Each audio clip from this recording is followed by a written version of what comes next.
법정 시한 내 예산안 처리 결국 무산됐습니다. 국회 선진화법이 지난 2014년 도입된 뒤에 처음인데요.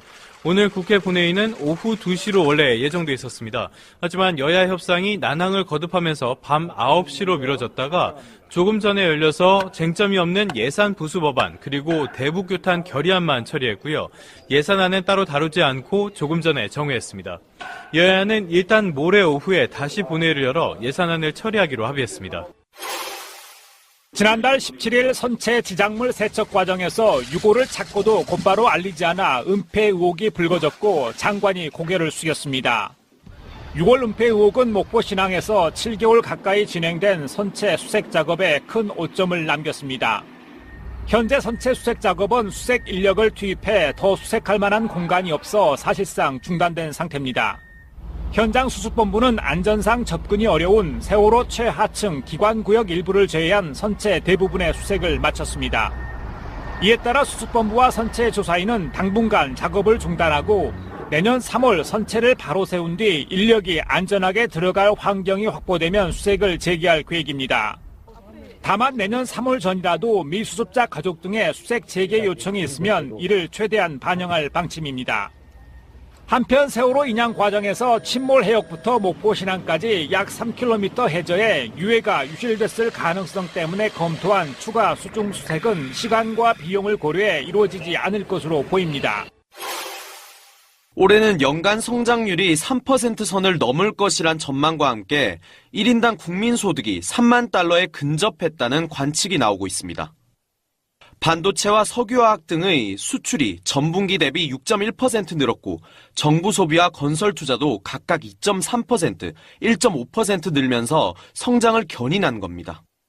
한국은행 관계자는 내년에 환율 등의 큰 이변이 없다면 1인당 국민소득 3만 달러 달성은 어렵지 않을 것으로 내다봤습니다.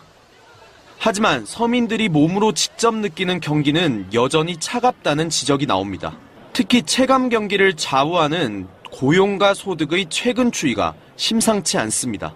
통계청 자료를 보면 취업자 수는 9월에 지난해 같은 달 대비 31만 4천 명이 증가해 30만 명대로 올라서는 듯 했으나 지난달 다시 28만 명대로 증가폭이 떨어졌습니다. 청년 실업률도 8.6%로 1년 전보다 0.1%포인트 늘어 1999년 이후 최고점을 찍었습니다.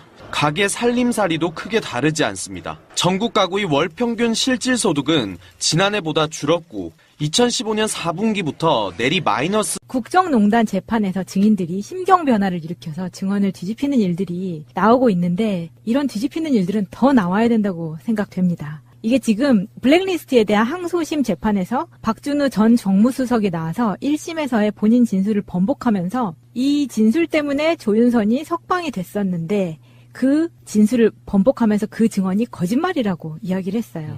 그 증언이 뭐냐? 조윤선 전 수석에서 TF 업무를 인수인계했다라고 진술을 했지만 1심 재판에 나와서는 기억이 나지 않는다. 조 전 수석이 아니라고 하면 아닐 것이다. 그러면서 블랙리스트 작업을 인식 못한 조윤선은 무죄다라면서 석방이 된 거였습니다. 그런데 2심 재판에서 이 사람이 다시 증인으로 나와서 다시 진술을 뒤집었어요. 좌파단체 배제와 보수단체 지원은 대통령 관심사항이니 챙겨야 한다고 조윤선에게 인수인계했느냐라고 묻는 검찰 질문에 그렇다라고 대답을 한 겁니다. 그럼 조윤선은 다시 귤 먹어라. 제가 전에 한번 방송한 것처럼 비싼 귤 나올 때를 마다하고 싼 귤 나올 때를 골라서 들어가려고 그래요. 미리 들어갔어야 되는데 귤 까먹어. 2개 까먹어. 그게 1심 재판까지는 이 사람도 이제 조윤선에게 유리한 증언을 해주려고 했다고 합니다. 그런데 마음이 바뀐 거예요. 왜냐하면 푸나님이 맨날 하는 이야기죠. 태도의 문제. 조윤선이 오만하고 어리석었기 때문에 이 사람이 더 이상 봐주기가 싫었던 거예요. 그래서 그냥 본인의 진술을 하게 된 거죠. 그런 측면도 있지만 증언을 번복하게 되는 어떤 심리적 심리를 촉발하는 그 기제 자체가 네. 굉장히 피곤합니다. 거짓말 때문에 벌어지는 상황을 두고 보는 사람 당사자가 그 정신적인 피로감이 엄청나요. 그 상상을 초월하는 거예요. 그래서 그냥 나 하나만이라도 그냥 속 시끄럽다라는 거 그런 표현 있죠. 그냥 어차피 감옥에 들어왔고 나 어차피 이게 여기서 내 책임은 여기까지고 여기에서 이제 나 더 이상 괴롭히지 마. 여기서 이거 다 사실이고 나 거짓말 하나도 안 해. 라고 딱 마음 먹게 되는 계기 그 지점이 있거든요. 그러니까 사건이 처음 시작될 때는 우리 다 똑똑한 사람들이고 다 배울 만큼 배운 사람들이니까 눈치껏 어느 정도 이 정도 선에서 말 맞추면은 이 정도 대충 넘어가겠지라고 짐작하는 선에서 어느 정도 자기들끼리 눈치를 본단 말이에요. 네. 거짓말을 한다는 게 아니라 말을 다 안 해요. 그냥 있는 대로 다 까놓는 게 아니라 그냥 여기까지만 하면은 검찰이 알아서 수사를 하겠지라고 짐작하는 그 선까지만 이야기를 하는 거거든요.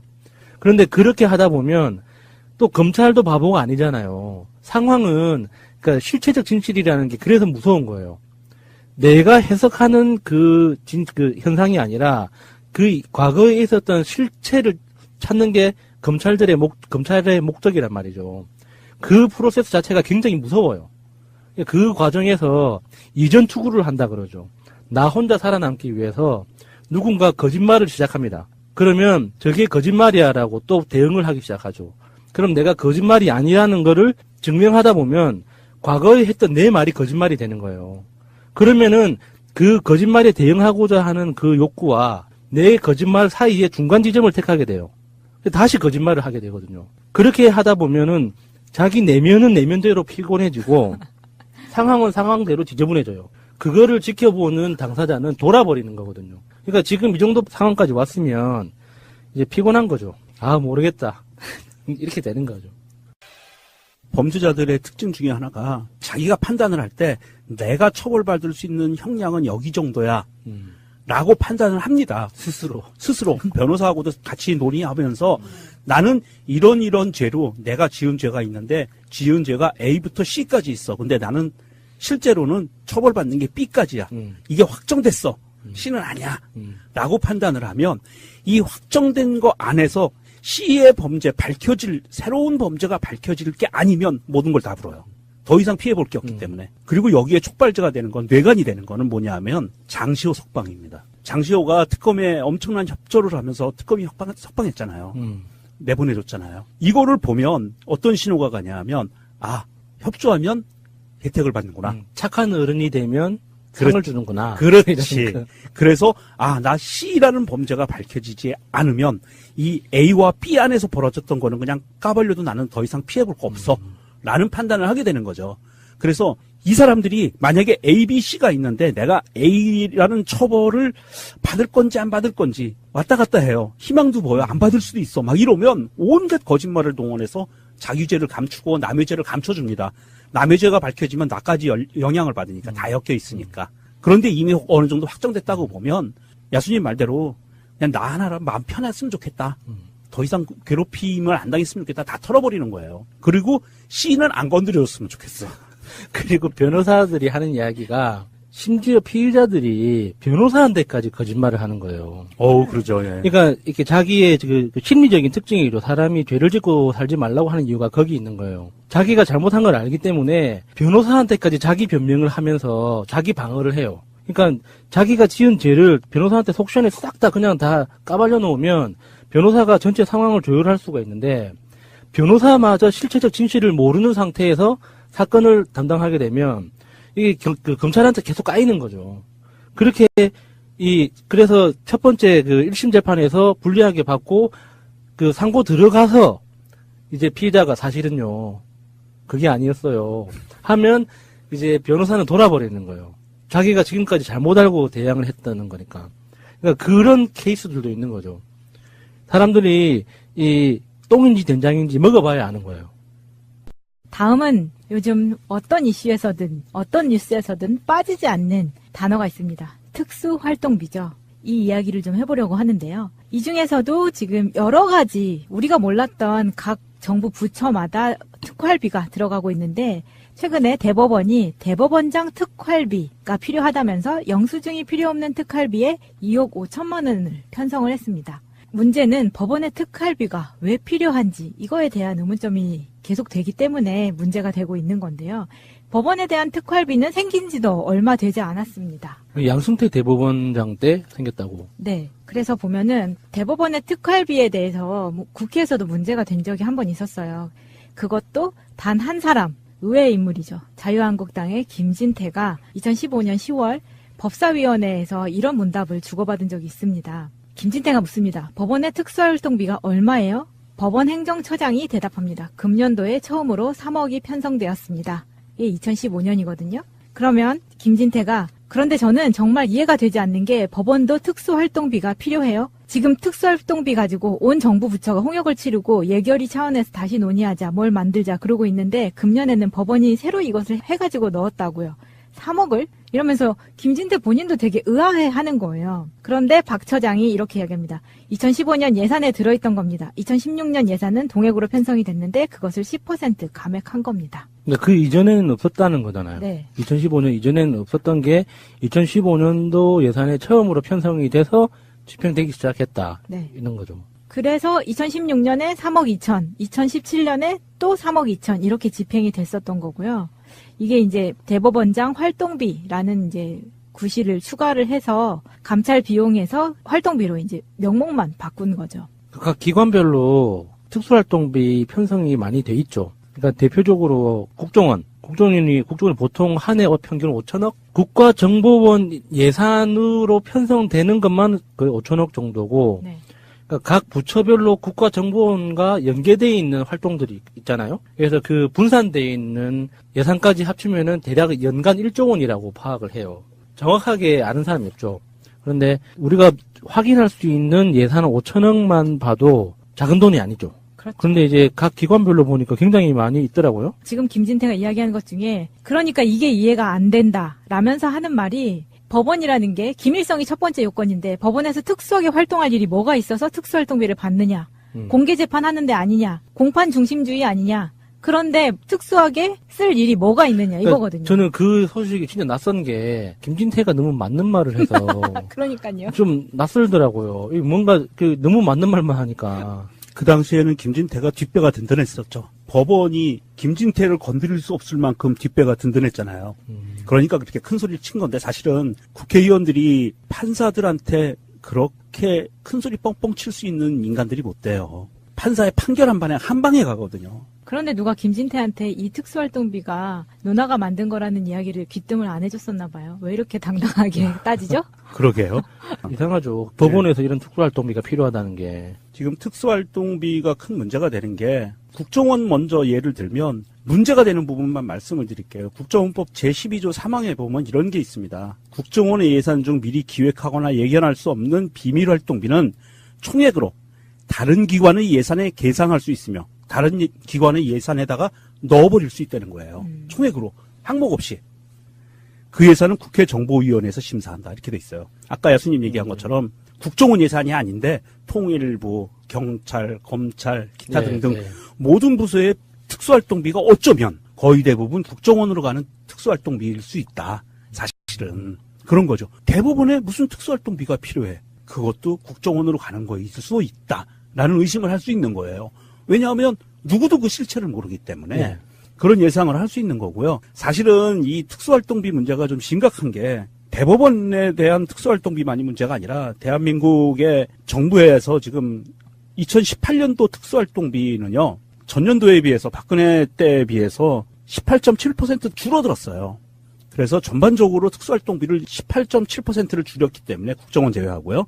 그래서 그나마 바람직해진 거예요. 그런데 정말 우스운 거는 뭐냐면 우리가 특수활동비의 고전적인 개념은 국정원, 법무부, 검찰, 경찰 이런 그 수사와 비밀이 필요한 부서, 외교부 이런 데서 필요한 게 특수활동비인데 전혀 이거하고 상관없는 데에서 특수활동비를 편성하고 있다는 거예요. 이런 게 정말 큰 문제인 게 특수활동비는요. 첫 번째 예산 집행이나 예산 심사에서 제외되는 항목이에요. 이게 국회가 갖고 있는 것은요. 고유의 권한이 예결산이잖아요. 네. 예결산이 국회의 가장 큰 무기잖아요. 그런데 이 국회의 칼날에서 비껴가 있는 거예요. 그 비껴갈 수 있는 게 국회도 특수활동비가 잡혀 있으니까. 그렇죠. 국회도 많이 갖고 있죠. 어마어마하게 갖고 있고. 그래서 이 부분이 왜 문제가 되냐 하면 사실은 우리나라는 대의민주주의 국가예요. 직접 민주주의보다는 국회의원을 뽑아서 대통령을 뽑아서 민주주의를 실현하는 나라거든요.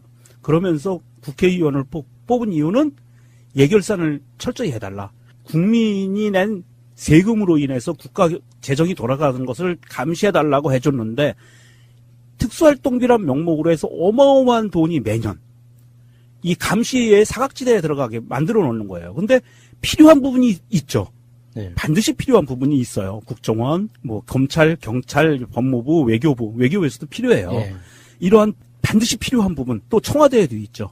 청와대에도 필요해요. 그런데 이 필요한 부분 외에 전혀 필요하지 않은 부서에까지 특수활동비를 배정하는 것은 국민이 주권을 갖고 있는 대한민국의 헌법의 법치 이념에 완전히 반대편에 서 있는 거거든요.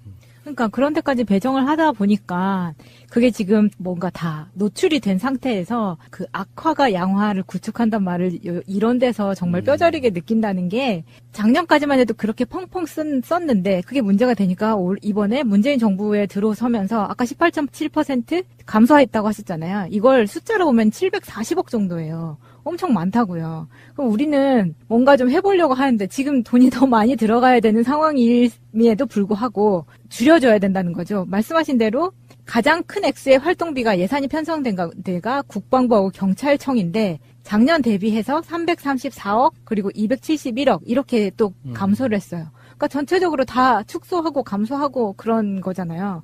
그러면서 특활비 자체가 굉장히 받으면 안 되는 돈인 것처럼 자유한국당 쪽에서는 토론 프로 나올 때마다 그런 식으로 공격을 하고 특활비 자체의 문제도 있지만 법원에 왜 그게 필요하냐는 그 본질적인 질문인 거죠. 네. 그리고 그동안 우리가 몰랐지만 특수활동비가 그 정기적으로 지급되는 그 기관 중에 대표적인 게 국회. 저 또 요번에 처음 알았는데 미래창조과학부가 매년 58억 정도의 특수활동비가 있대요. 그걸로 뭐 했어요? 정말 이해가 안 돼요. 그리고 국세청이 왜 특수활동비가 필요할까요? 그리고 감사원. 감사라는 그 활동 자체가 공개적인 거잖아요. 뭐 은밀하게 사람을 뭐 추적하고 뭐 뒷조사하고 하는 게 아니잖아요. 대부분 감사라고 하면은 서류 감사가 99%인데 그 특수활동비가 왜 필요하냐는 거죠. 그리고 만약에 그냥 우리가 그 너무나 전문적인 분야이기 때문에 특수활동비가 필요하다고 주장한다고 쳐. 그 기관에서. 그러면 왜 증빙이 없어도 되는 그런 눈먼 돈처럼 쓰냐 이거죠. 자기들이 정당하게 쓸 수 있는 거잖아요. 아무리 생각해도 국회, 미래창조과학부, 국세청, 감사원 이런 기관들이 왜 특수활동비가 있어야 하는가에 대해서는 좀 특수활동비가 필요하다면은 그 주장은 받아들일 수 있겠지만 지금과 같은 형태로 계속 쓰겠다고 하는 건 좀 문제가 있어 보이는 거죠. 이게 특수활동비 증액 현황을 보면은요. 이렇게 비교를 할 수 있습니다. 2007년에 비해서 2017년에 특수활동비 증액 현황을 보면 1등이 어디냐면 국세청이에요. 5.5배가 늘어납니다. 9억 8천에서 54억으로. 그 다음이 통일부 1.6배, 국방부 1.2배, 국무조정실, 국가정보원, 법무부, 미래창조과학부, 청와대까지 1.1배, 경찰청은 1배, 그냥 스톱이죠. 그리고 관심 있게 봐야 될 게 이거예요. 관세청, 국민안전처, 국회, 감사원, 외교부, 국민권익위원회, 민주평화통일자문회의 이쪽은요 줄어들어요. 2017년 예산에 보면 엄청나게 줄어듭니다. 뭐 0.4배 뭐 이런 식으로 줄어들어요. 0.4배 보면 40%로 줄었다는 얘기잖아요. 이렇게 줄어드는 기관들을 보면은요 박근혜가 권력을 휘두르지 않았던 기관들은 다 줄었어요. 친박근혜 기관이 아니었던 곳들, 국민권익위원회 눈에 가시잖아요. 이런 부분들은 다 줄어들었어요. 외교부는 사실은 껍데기만 있었던 외교부였죠. 박근혜가 하라는 대로 그냥 다 했었고 민주평화통일자문회의는 이거는 전직 대통령들의 어떤 예우를 위해서 만들어진 기관이잖아요. 예. 이것도 의미가 없는 거예요. 박근혜 입장에서 보면. 공정거래위원회는 신설이 되고 대법원 신설되고 방위사업청은 신설됐는데 대법원은 3억 2천, 공정거래위원회는 4천만 원, 방위사업청 3천만 원 이렇게 돼 있고요. 큰 의미가 없는 액수기는 한데 국민안전처 같은 경우에는 축소시키잖아요. 예. 네. 이런 것들을 보면 이 특수활동비를 갖고 어떤 장난질을 쳤는지 대충 상상이 돼요. 그러니까 기존에 짜여져 있던 예산이 아니라 특수활동비라는 항목으로 해서 선물처럼 던져준 거 아닌가. 맞아요. 말 잘 듣는 기관에 선물처럼 던져주고 그리고 선물처럼 던져준 그 특수활동비에 아마도 한 절반은 다시 국정원으로 흘러들어가서 그것이 다시 청와대로 흘러들어가는. 아무리 돈이라지만, 이게 돈다고 돈이라지만 너무 돌리는 거 아니에요? 너무 돌리는 거예요. 근데 정부에서 이렇게 했다는 게 화가 나는 게 뭐 예를 들어서 영수증이 없이 쓰는 돈이라는 것 자체는 회사 생활만 조금만 해봐도 상상하기가 힘들죠. 네. 아니 그것보다 무슨 과에서 학교에서 무슨 활동을 했을 때도 영수증 다 제출해야 되고요. 예. 남의 돈을 썼을 때 영수증이 없는 경우는 없거든요. 근데 영수증도 필요 없다고 하면서 그러면서 자기들 마음에 안 드는 기업들은 세무조사를 해. 이건 뭐예요? 그러니까 제가 이게 갑자기 눈에 보이지 않는 특수활동비가 생각이 났습니다. 이게 무슨 뜻이냐면 각 부처별로 하부 기관들이라는 게 있잖아요. 공공기업도 있고 공공기관도 있고 사단법인인데도 불구하고 계약관계로 엮여 있는 이런 여러 가지 단체들이 있잖아요. 그러면 그 단체들의 활동비나 연구예산 그리고 어떤 특정 목적의 사업비가 할당되잖아요. 예산에서. 그러면은 그 사업비는 일종의 계단식으로 내려옵니다. 예를 들어서 뭐 어떤 특정 A 부처의 1년간 전체 예산이 3조 원이야. 그러면은 하부의 기관이 100개가 있으면 그냥 단순히 계산하기 편하게 뭐 300억씩 쪼개가지고 100개의 할당이 돼 있어요. 그러면은 그 각각 기관들은 거래하는 은행이 있을 거 아니에요. 근데 그 은행은 그 최상부 기관의 주거래 은행으로 지정이 돼요. 그러면 그 목돈을 어떤 지점에서는 유치하려고 노력을 할 거 아니에요. 그러면 특별 상품을 만들어 줍니다. 공공기관을 대상으로 하는. 왜냐면은 공공기관에서 예산을 집행할 때는 별도의 금융 프로그램을 제공해 주거든요. 카드도 공공기관용 카드로 별도로 그 사업에 참여하는 사람한테 발급하는 그런 프로그램들도 있어요. 핵심은 뭐냐면 그 과정에서 목돈이 묶여 있잖아요. 최소 3개월에서 길면 9개월 동안 예금이 돼 있지 않습니까? 그렇죠. 그러면 그 기간 동안 뭐가 생기겠어요? 이자가 생기죠. 근데 이자는 회계에 반영이 안 되는 거예요. 이런 식으로 돈을 유용하는 가장 대표적인 게 소파 예산. 그렇죠, 소파. 예.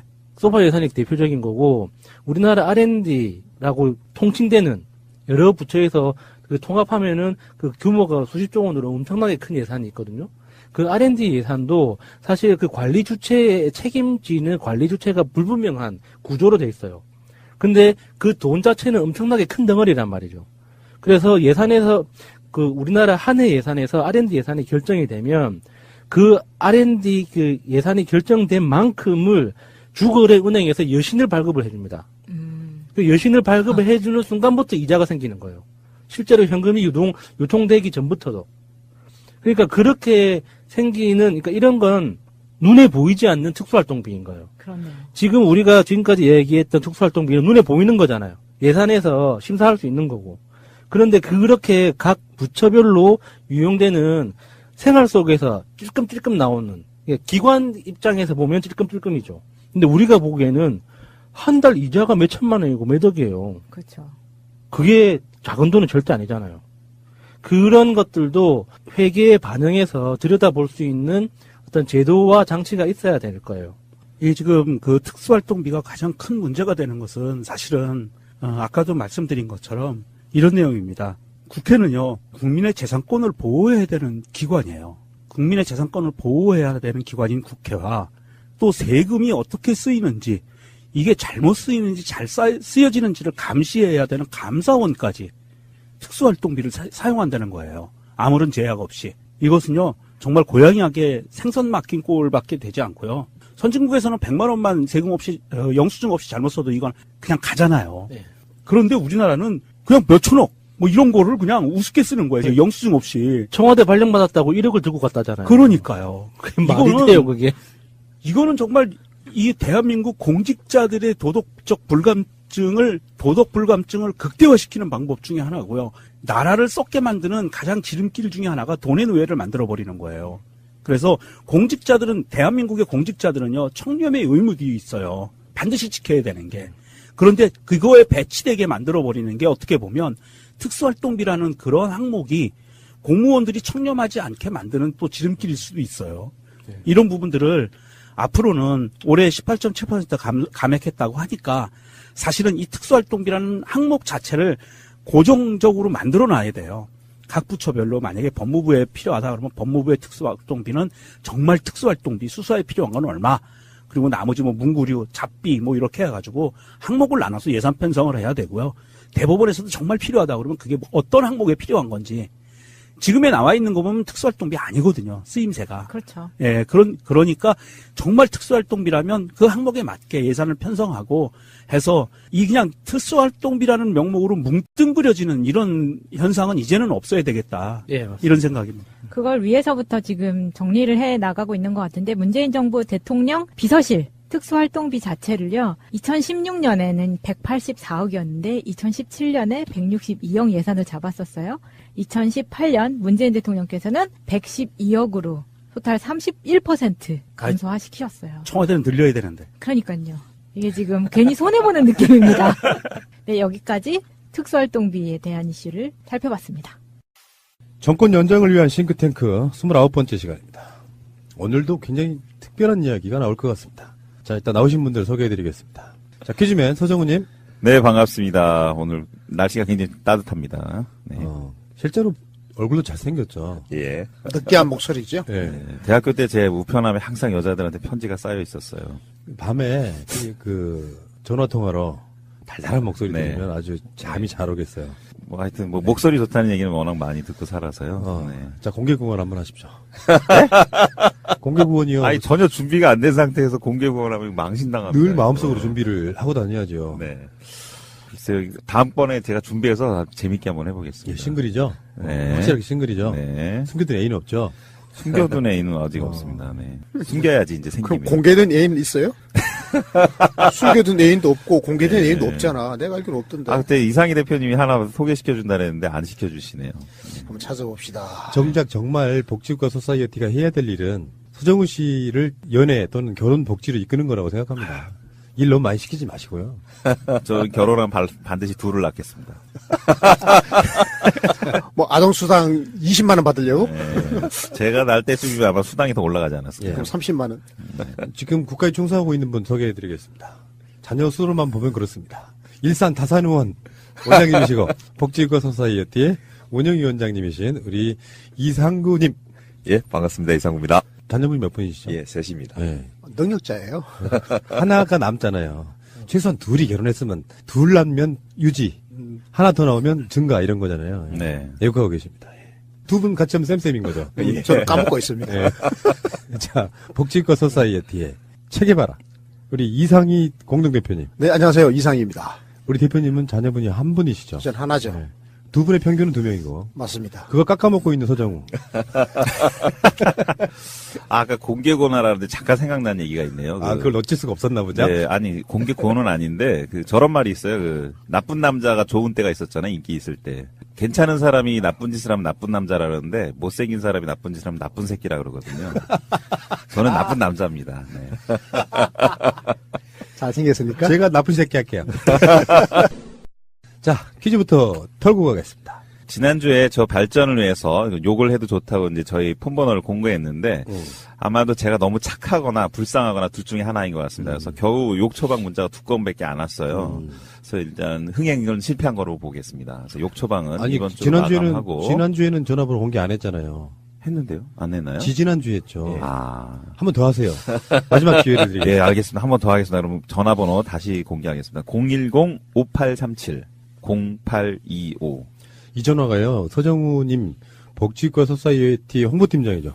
네, 그렇습니다. 서정우님의 전화번호인데 여기다가 막 하세요, 막. 예. 뭐 욕을 하기 곤란하시면 칭찬을 해주셔도 괜찮습니다. 욕만 되는 건 아니거든요. 진짜 네. 중요한 건 관심이고. 그렇죠. 관심이죠. 무풀보다 악플이 낫다는 전제하에 하시는 거잖아요. 그럼요. 예, 훌륭하십니다. 예.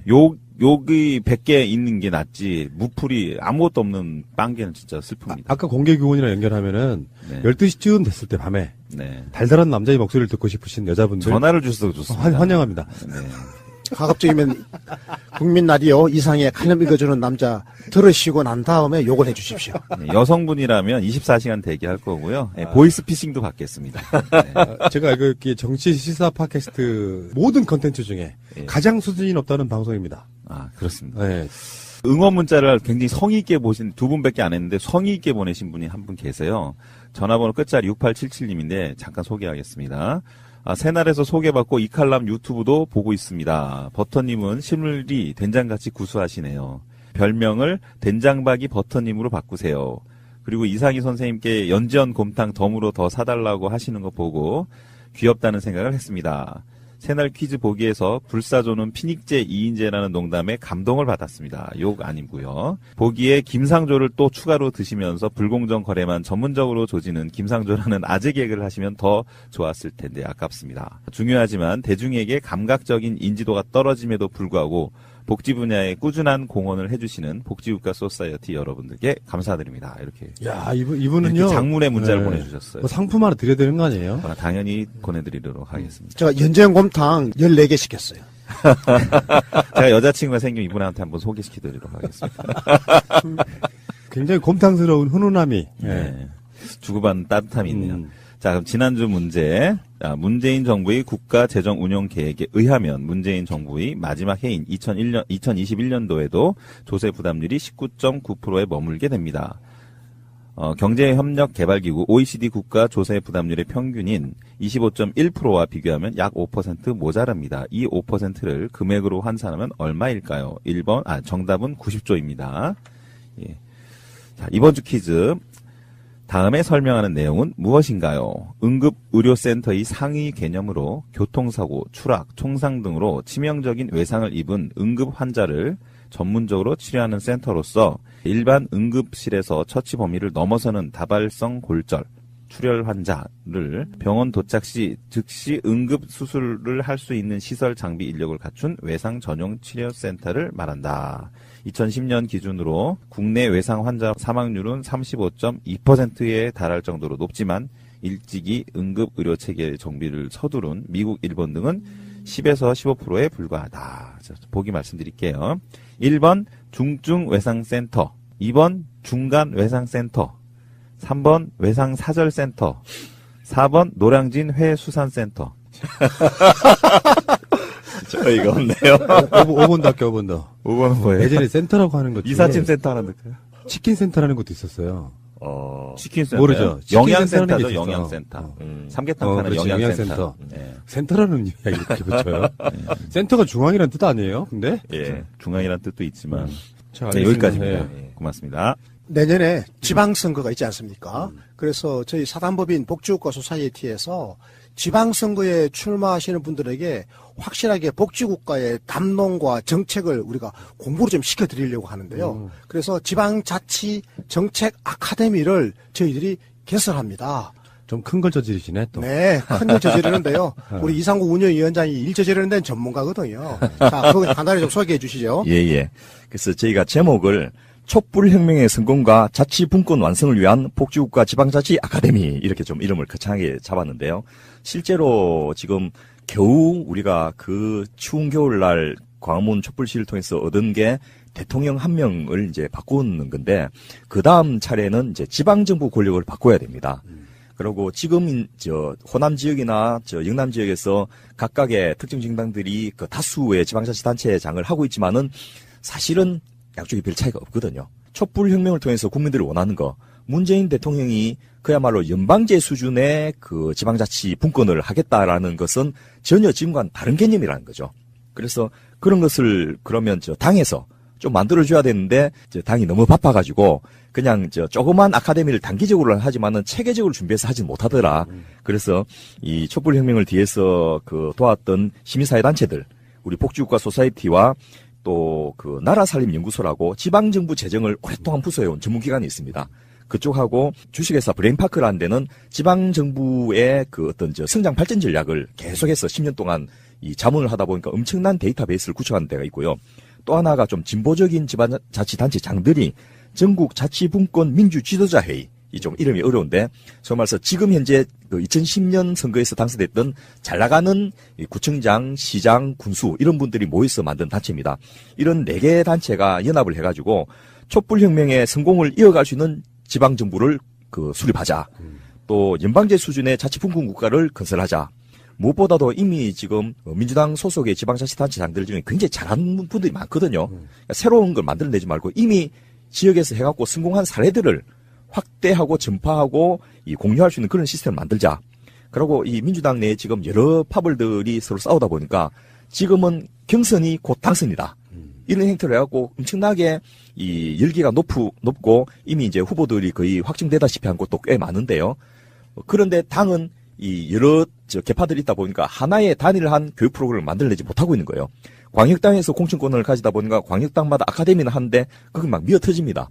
단체장이 한 명도 없는 울산 같은 경우에도 수십 명이 그 100명 가까운 인력들이 그 아카데미를 한다니까 막 몰리거든요. 그만큼 관심이 있다는 건데 문제는 거기서 정치 아카데미를 하고 끝난다는 거죠.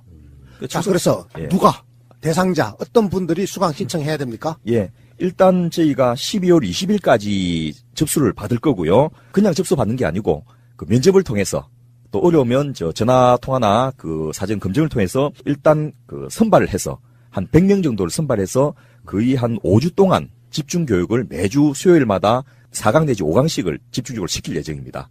그리고 그 강의에는 현재 뭐 추미애 당대표나 또 박원순 시장님이나 또 성남 이재명 시장님이나 또 안희정 지사님이나 이런 나름대로 그 민주당 내에서 개파를 행사하고 계신 이런 분들이 직접 나와서 강의도 해주실 거고요.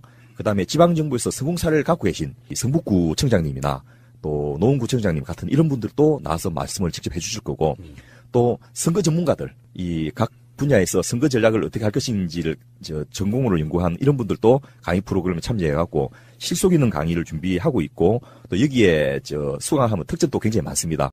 예를 들면 저희가 공통 공약을 만들어 줄 테니까 이거 수용하면 우리 복지국가 후보 인증 사업으로 이분에게 복지국가 후보 인증서를 드릴 거예요. 또 나라살림연구소가 분석해주는 그 자기들 소속에 출마하고자 하는 지방자치단체의 재정을 분석해주는 그런 것도 해드릴 거고요. 필요하면 전문 컨설팅을 제공을 해드릴 예정입니다. 예, 그런 다양한 특징을 들리고 또 그 언론사들도 조인트 해가지고 이 아카데미 전 과정을 취재하고 후보들을 취재해서 달라진 지방정부 어떻게 만들어야 될 것인지를 계속해서 보도해 줄 거라서 여기 오는 것만으로도 일단 50점 거저먹고 들어간다. 예. 그러니까 이제 지방정부의 수장이 되고자 하시는 분들이죠. 단체장이 되고자 하시는 분들 또 예, 단체장 반도 있고 또 지방의원 반도 있습니다. 지방의원님, 예, 그래서 광역기초 예, 다. 그리고 또 꼭 본인이 뭐 단체장이나 그 광역이나 기초의원이 아니어도 지방정부에 관심 있는 분들 또 그 캠프에 같이 일하고 싶은 분들 참모가 되시고자 하는 분들. 그렇죠. 그러고 참모로서 뛰고 나중에 그 정부를 구성할 때 각 파트에 들어가서 일하실 분들 같이 오셔서 들으면 굉장히 좋을 것 같습니다. 지방정부의 수권 세력이 되고자 하는 모든 분들은 다 우리 수강생이 되실 수 있다. 그래서 통합반은 이제 5주 동안 집중적으로 매주 강의를 하고요. 그 다음에 단기 특강으로 단체장반하고 지방의원반은 1박 2일로 합숙을 통해서 그 추가로 더 들을 수 있도록 이렇게 할 예정입니다. 민주주의 궁극적인 목적은 복지가 아닐까요? 예. 그 복지를 빨리 앞당기기 위해서 김대중 대통령은 지방자치를 우리 국민들에게 선물로 주셨죠. 예, 단식 투쟁을 통해서 얻은 성과물입니다. 그래서 자기 자신의 출세가 아니고 국민을 위해서 다른 건 몰라도 복지 정책에 대해서만큼은 기본적인 컨텐츠로 갖추고 있어야 된다. 그렇습니다. 그래서 우리가 복지국가 후보로 인정을 하고 열심히 도와드리고 그래서 지방 분권 시대가 앞으로 문재인 정부에서 더 활짝 열릴 수 있도록 우리가 힘을 합쳐야 되겠습니다. 알겠습니다. 많은 분들의 참여 바라겠습니다.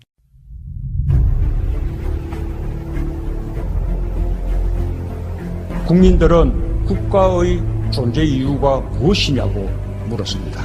어려울 때 국가가 든든하게 지켜주고 있다는 믿음을 주어야 합니다. 그것이 국가의 존재 이유입니다. 청와대 홈페이지에 국민청원 및 제안, 거기에 권역외상센터에 대한 추가적이고 제도적이고 환경적이고 이런 인력 지원 등등의 청원에 참여한 인원이 23만 명에 도달하는 일종의 사건이 발생했는데요. 그러니까 우리 방송을 계속 들으셨던 분들도 뭐 대부분 다 아시는 이야기겠지만 이 설명을 다시 한번 해주시기 바랍니다. 이성구 박사님. 예. 청와대에서 20만 건 이상의 청원이 있으면 청와대가 답을 하겠다라고 이렇게 공언을 했는데 한 달 안에. 예, 한 달 안에 뭐 최근에 몇 가지 사안들이 20만 건을 넘어서고 있는데요. 그 중에 하나가 권역외상센터를 제도적으로, 환경적으로, 인력적으로 추가적인 지원을 해달라라는 청원이 있었고요. 그 제안자들의 청원 이유는 소말리아 피랍 사건이라든지 또 최근에 있는 북한군의 판문점 기순 사건이라든지 또 경주 포항 지진 같은 여러 가지 대량 재난 사건들이나 중증 외상 환자들이 발생한 사건들이 계속해서 발생하고 있는데 우리나라에서는 아직 이 중증 외상 환자들에 대해서 그 제대로 된 대처를 안 하고 있으니까 이런 부분이 제대로 대처될 수 있도록 지원을 해달라라는 요구였고요. 그 안에는 이제 각종 수가와 인력 기준을 정상화해달라는 요구까지 포함해서 청원이 되었습니다. 그래서 수가라고 하는 건 이제 중증 외상 환자들을 치료하게 되면 치료비를 병원이 받아야 되는데 그 우리가 의료 수가 이렇게 부르는 거거든요. 근데 이 의료 수가가 너무 낮기 때문에 이 중증 외상센터가 손해를 본다 이거죠. 그리고 또 인력도 너무 많이 모자라 가지고 이 전문가를 제대로 배치하기가 너무 어려운 거죠. 특히 간호사 인력도 많이 부족해요. 그러면 이거 좀 용어 정리 좀 해주세요. 권역 외상센터라는 용어도 나왔고 개념은 비슷하겠지만 중증 외상센터라는 게 이제 통칭해서 하는 말 같고요. 이걸 좀 먼저 설명을 좀 해주세요. 이 부분을 정비한 게 제가 당에 이 정책 전문위원을 할 때입니다. 2002년도에 이 응급의료법을 개정하면서 이런 부분을 정비를 다 했고 무엇보다도 이제 그에 소요되는 재원을 마련해주던 그런 역할을 했는데요. 일단 시스템을 먼저 말씀드리면 국가중앙 이제 응급의료센터가 있고 그 밑에 광역별로 권역별 응급의료센터가 있고 또 그 밑에 지역 응급의료센터가 있고 이런 식으로 이제 체계적으로 나눠지게 돼 있고 그 응급의료센터 중에서도 이제 외상, 중증 외상 질환을 보는 센터가 있고요. 또 응급의료센터 중에서도 뇌심혈관계 질환을 보는 센터들을 또 정부가 따로 두게 돼 있고 또 소아 집중치료실을 운영하는 그런 센터도 따로 특화해서 두게 돼 있는 그런 상황입니다. 그래서 사실은 지금 관심이 되고 있는 중증외상센터는 전체적인 응급의료센터 중에 한 부분이고요. 이제 광역 단위로 이렇게 그 운영을 하게 돼 있는데 그 중에서 모든 응급의료센터가 외상을 다 할 수는 없으니까 몇 군데서 이런 것을 전문적으로 할 수 있도록 인력과 시설을 갖추도록 하는 그런 지원을 국가가 하고 있는 것을 말합니다. 그러니까 이제 권역별로 둔 거죠. 아까 우리 권 PD께서 아주 그 재치 있고 현명하게 잘 파악하신 것처럼 이 중증 외상센터라고 하는 거는 그 전체적인 이야기고요. 이죠. 중증 외상센터가 권역별로 이렇게 나누어져 있는 거예요. 그래서 우리 지금 아주대학교가 최근에 언론에 계속 나왔지 않습니까? 이 아주대학교는 경기 남부 권역의 중증 외상센터가 되는 거죠. 그러니까 이게 아주대는 일반 보통 대학이잖아요. 그것도 사립대학일걸요? 예. 맞습니다. 근데 거기서 외상센터라는 거를 세우면 정부에서 그거를 지원해주고 보조해주는 그런 개념인가요? 그렇습니다. 실제로 이 응급의료센터나 응급실은 운영하면 적자거든요. 그런데 이제 국가적으로는 필요하니까 사실은 공공의료에서 이걸 해야 되는데 공공병원 너무 적고 또 그것을 할 수 있는 공공병원이 숫자가 충분히 되지 않다 보니까 민간 병원들에게 일정 규모 이상이 되면 응급실을 운영하게 강제화시키고 있습니다. 그래서 그 응급실을 갖춰야지 이제 종합병원으로서 인허가를 내주게 돼 있고요. 그런데 그렇게 하다 보니까 이게 제대로 운영이 안 돼가지고 국가가 응급의료법을 개정하면서 이 국가중앙응급의료센터와 권역별 응급의료센터, 지역 응급의료센터 이런 식으로 역할을 나눠가지고 분담을 하고 있는 그런 상황이고 그 시설비나 장비비 또 국공립은 이제 임금비까지 지원할 수 있는데 이 민간 응급의료센터는 임금비를 직접 지원하는 것이 어려워가지고 지금은 이제 다른 형태로 다양하게 지원을 해주고 있는 그런 상황입니다. 그래서 그 이국종 교수가 그 인터뷰 등에서 이런 이야기 했잖아요. 나는 10억 원 적자의 원흉이 됐다. 뭐 이런 식으로. 예, 지금 현재 상황에서 아주대 응급의료센터가 이 권역별 중증외상센터로서 너무나 활성화돼가지고 사람들이 이게 소문이 나니까 엔간하면 다 그쪽으로 가기를 원하고 환자가 너무 많아지는 거죠. 그런데 수가 구조상 많은 환자를 보면 볼수록 손해가 나는데 다른 과목들은 다 돈을 얼마씩 번다. 이런 식으로 그 과목별로 수익을 체크하게 돼 있는데 이 중증외상센터만 매년 10억씩 까먹게 되니까 제가 이제 그 개념을 조금 더 설명드려 보면 여러분 우리 청취자들께서 왜 텔레비전 화면에서 그 아주대 이 외상센터 그러니까 경기 남부 권역 외상센터거든요. 그거 화면 잡히는 거 혹시 한번 보신 분 있는지 모르겠는데 그게 딱 보면 왼쪽에는 응급의료센터라고 하는 게 간판이 크게 붙어 있고 오른쪽에는 이제 경기 남부 권역 그 외상센터라고 또 붙어 있거든요. 이국정 교수는 외상센터에 소속돼 있는 거예요. 근데 외상센터라고 하는 거는 크게 보면 응급의료 체계에 속해 있는 거예요. 예. 그런데 이 응급이라든지, 근데 응급의료 체계에 속해 있는데 왜 하필이면 외상센터가 따로 이렇게 독립되어 있는가 하면, 아까 우리 이상구 운영위원장이 잠깐 이야기를 했는데, 다발성 골절이 왔다라든지, 중증 외상이 있는 경우에는 이거는 바로 신속하게 접근해가지고 머리끝부터 발끝까지 한 의사가 순식간에 다 해결할 수 있을 정도로 긴급하거든요. 총을 맞아가지고 뭐 장이 뭐 다 뚫려 있다라든지 이런 상황이라든지 뭐 다리도 부러지고 뭐 내장도 파열되고 이런 상황이라든지 하면 이게 응급실에서 처치하는 것보다는 바로 이 중증 외상센터에서 종합적으로 처치하면서 바로 수술실로 들어가는 게 훨씬 더 생명을 살리기가 편하거든요. 근데 아시다시피 응급실에 가보면 소아 응급 환자부터 할아버지 응급 환자까지 뭐 온갖 종류의 응급 환자들이 다 와 있잖아요. 그래서 거기에서 대응하기가 어려운 중증 외상 환자들만 특화시켜서 이게 치료 효율성을 높이려고 하는 응급의료 시스템. 응급의료 시스템 중에서 별도의 응급의료 시스템을 하나 확립해 놓은 거예요. 그래서 이게 전국을 17개 권역으로 나눠가지고 17개 권역마다 응급의료 센터를 다 설치하자고 했는데 지금 설치되어 있는 건 정작 9개인가 밖에 설치 안 돼 있죠. 왜 그러냐? 왜 그런가 하면 이거를 설치하겠다고 그러면 정부가 돈을 다 대줘요. 설치비는 대준다니까. 그 건물을 뭐 그 300억 들여서 짓더라도 정부가 거의 대부분 돈을 대주는데 문제는 운영이에요. 운영을 하면 할수록 적자 안 하도록 돼 있거든.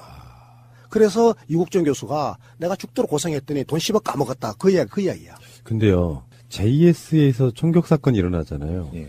근데 왜 수원에 있는 아주대병원으로 가죠? 그 사연이 있어요. 원래 수도통합병원 가야 돼, 원래는. 국군 수도통합병원. 옛날에 레이건 대통령 있잖아요. 대장암 수술할 때 어디 수술했는지 아세요? 해군병원에서. 예. 미국 해군병원에서 수술했거든요. 그 미국은 이 군진 의료가 하버드대학병원보다 더 우수하다고 그래요. 최고 병원입니다. 그런데 우리나라는 이 군진 의료가 빵점이에요. 빵통 이런 빵통이 없어요. 그래가지고 그 환자를 데리고 만약에 국군 수도통합병원 가면 이 환자 죽어 바로. 그러니까 이국정 교수가 옛날에 군하고 인연이 있어요. 군에서 뭐 인연이 있어가지고 그쪽에서 의뢰를 한 거예요. 그러니까 이국정 교수가 그 분야에는 상당히 굉장히 전문가인가 보죠? 최고 전문가로 인정을 네, 받았죠. 옛날에 석혜균 맞죠? 예, 선장님. 그 이야기 좀 해주세요. 그분을 이분이 살린 거죠. 소말리아 피랍 사건 때? 예. 그렇죠. 이상희 교수님이 이제 빵점이라고 했는데 현실로서 맞는데 사실 또 국군 수도 통합병원에 계시는 선생님들이나 또 군진 의료 종사하신 분들 좀 그게 가슴 아플 건데요. 제가 이제 국방부와 같이 군진 의료를 어떻게 정상화시켜야 될 것인가에 대한 연구도 이제 몇 년을 했었어요. 그래서 우리나라 이 국방 의료 시스템에 대해서도 뭔가 할 말이 굉장히 많은데 그것도 한번 기회를 주시면 다음번에 말씀드리겠습니다만은 일단은 중증 외상센터 부분이 이제 국민청원이 되니까 복지부에서 권덕철 차관님께서 즉시 지시를 내렸어요. 중증 외상센터의 문제점이 개선될 수 있도록 개선 방안을 마련하라라고 이제 그 기자들한테 말씀을 했고 또 실무자인 진영주 보건복지부 응급의료 과장이 권 차관의 지시에 따라서 이 외상학회와 외상센터와 만나가면서 불합리한 사안에 대한 이제 의견을 수렴을 하고 있다. 그래서 첫째는 수가를 개선하겠다. 두 번째는 급여 기준을 개선하겠다. 왜냐하면 처치를 많이 해주면 다 깎아버리니까 그런 부분을 개선하겠다. 세 번째로 심사 기준을 조속한 시일 내에 개선하겠다. 이렇게 그 답을 했기 때문에 실제로 이 부분은 일정 정도 개선은 일단 될 것으로 예상을 하고 있습니다. 제가 약간 해명해야 되는데 내가 군진 의료가 빵점이다 이런 이야기했던 거는 시설이나 장비가 빵점이라는 게 아니에요. 예. 국방부가 돈은 많잖아요. 우리 지난번에 예산 봤잖아요. 국방부 예산 올해 우리 문재인 정부 첫 번째 예산안에서도 복지 예산 다음으로 높이 올라간 게 국방 예산이었잖아요. 보수 정부 때보다 훨씬 더 높아요. 국방 예산 증가율이.